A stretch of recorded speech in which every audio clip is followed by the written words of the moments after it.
Umukurambura kwa Katikiro wa Buganda Charles Peter Mayiga okwaroho mu birombe by'amashito mu cyanga cya Bunyoro yashanga hariho ekyetengo cyango okumanya horo kuzakorekera atwarwa mu katare kensi yona. Kati enyonyi zinzo okuddayo nga nkalu batugambye nti enyonyi okubuka ku kisaawe kino okugenda Angola, Gabon sawa 4 sawa 5 ate Gabon batugambye nti bagula emmere okuva e Bulaaya ya buwumbi na buwumbi bwa $.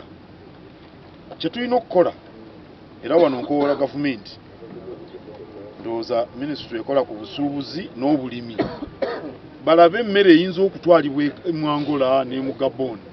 Omukugarukamu Yusuf Masaba orukora by'amakuru mu kitongole cy'urukora by'amashita ekya Petroleum Authority of Uganda yagira ngo bwati bino kushoma kubaruho na munongo kureba ngo amashita gubarukuza kutimba gabo tureme rumendijo na munongo eby'obuhingi oburisa obujube hamwe n'oburambuzi. This airport, once operations begin, it doesn't lay idle after the machines in 5 years that are going to be used in the construction of the refinery are gone.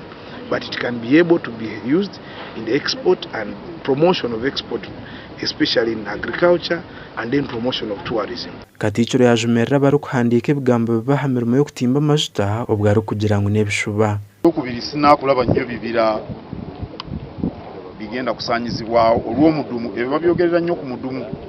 Omudumu ekitundu kinene eky'omudumu kigenda kuyita mu Bwakabaka bwa Buganda naye si kituufu oli bwagamba nti bagenda kusanyaawo entobazi n'ebibira ate n'ekirala abantu abasenguddwa ne batwalibwa mu bifo ebirala oba ne baliyirirwa.